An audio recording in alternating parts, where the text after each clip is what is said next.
Hey guys, welcome back to my channel, and today on Leches Kitchen we're gonna make Leches Cake. That's right, this is one of the tastiest, easiest cake ever, which is always a crowd pleaser and probably the most moist cake you will try. It's a Mexican dessert that must be made with 3 types of milk, and that's what its name referred to, but here we're gonna make the Turkish style of it, so I'm gonna use only one type of milk, which is the whole milk, along with the caramel sauce, where the original recipe doesn't have it. But anyway, don't tell anybody. Let's go ahead and get started by dumping in a bunch of stuff in a bowl. We'll need to use 5 whole eggs, and if the eggs are big, you can use 4 eggs, that's fine. And then over that, we're gonna toss in a cup of sugar, and we'll get in there with our electric mixer or a whisk if we're into a little bit of a workout, and we will mix this until smooth, starting off slowly at first so as not to splash sugar everywhere. Here I have to stop because I forgot the vanilla powder, so let's dump that in and mix again, and that's it. And once that's mixed in, we will finish our batter by dumping in our dry ingredients, which some say you should whisk a little at a time, but I've never been a little at a time kind of girl, so I like to dump it all in at once to make this a little more thrilling. Plus, I try to use a bowl that's a little too small, which also adds to the excitement. But anyway, we'll go ahead to add 1 bucket of baking powder as well. Now mix again until it starts to come together and that flour just disappears. Here we don't overmix, so we're only gonna mix this until our batter is smooth, at which point we need to stop. Now we need to line up the pan before pouring in the batters. So you need to take a piece of parchment paper that's bigger than your pan, mark off 2 lines in the corners made the parchment. These create a little squares where you can go ahead and cut them out. Then we're gonna grease it with some vegetable oil. This will help the parchment paper to stay in place. Now fold the edges, put that paper in the pan, and that's it. Now once that's set, and the batter is ready, we will take that batter and transfer it into our prepared cake pan. And then, as usual, whenever we transfer batter into a pan like this, we always want to ask ourselves the question, should I tap that? And here the answer is yes. Okay, we definitely want to give this the old tapa, which will bring any of the larger bubbles up to the surface.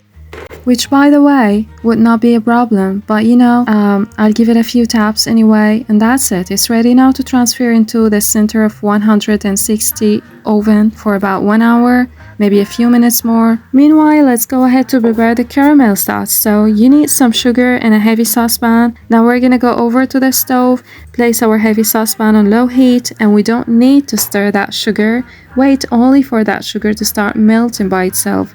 If you've ever made a caramel at home and it's all crunchy, gunky after it's cooled down, instead of being silky and wonderful, it's because it was stirred too much, so you do not want to stir the sugar at all. You also need to mind the heavy part. If it was thin and it doesn't have thick walls, it will scorch and get really hot and it's gonna ruin the whole thing. So wait and be patient. And once it starts darkening, then we can move the sugar by spatula or spoon just to make sure they are all incorporated. Now what we'll do next is take it aside and add 2 tablespoons of butter. In you go, mix very thoroughly until it melts. At that point we need to take it back to the stove. Add in half a cup of warm milk, stir again and let it simmer for about 2 to 3 minutes. At that point, we'll need to put 1 tablespoon of cornstarch in a bowl, as well as 2 to 3 tablespoons of milk. Whisk that very well, and that's gonna be the last step. So go ahead to the caramel sauce, and we're gonna add this mixture little by little, and that's it. All what we have to do now is pour in that sauce in a big bowl and transfer it to the fridge because we want it to be cold once we need to use it. You can't use it while it's still hot. Next up is the Chantilly cream, so let's go ahead to prep that. All you need for that is 2 buckets of Chantilly cream, to which I'm gonna add 1 cup of milk. Whip that in a whisk or use the electric mixer, all works. That will top the Leches cake too, beside the caramel sauce. Now we need to take 2 tablespoons of Chantilly cream to garnish the cake later on, so set them aside. Right now, my cake is out of the oven, the milk is ready, we need to flip it first, and you're just gonna wait until the cake is warm, but not hot. If it's hot, bad things will happen. At that point, you need to bulk it and create a lot of holes in the cake. using a fork or a skewer or whatever you want, where you can see the cake has shrunk and gone down a little bit, that's totally fine, so don't worry about that. And once you're done bulking your cake so it can absorb all of the milk, we're gonna pour 3 cups over the top. Now the cake is swimming in this delicious milk.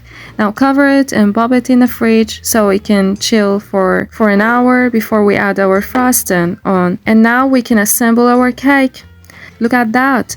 Our cake has absorbed all of the milk, it's soaked and delicious. We just have to get that whipped cream, plop it on top, level it out, or even it out. This makes me happy, and it's my favorite things to eat. Anyway, let's go ahead to add our caramel sauce. I'll add that on top, and again, let's do that leveling thing up.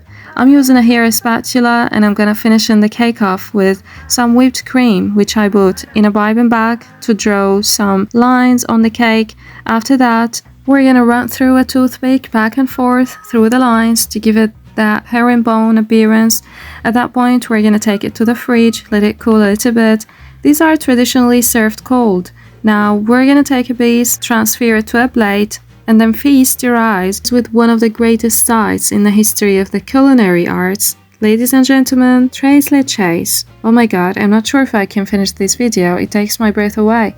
And right here, as I go in with a spoon, you can see that just unbelievably smooth, silky texture, just impossibly creamy, where caramel does magical things that are just beyond my vocabulary. I mean, look at that.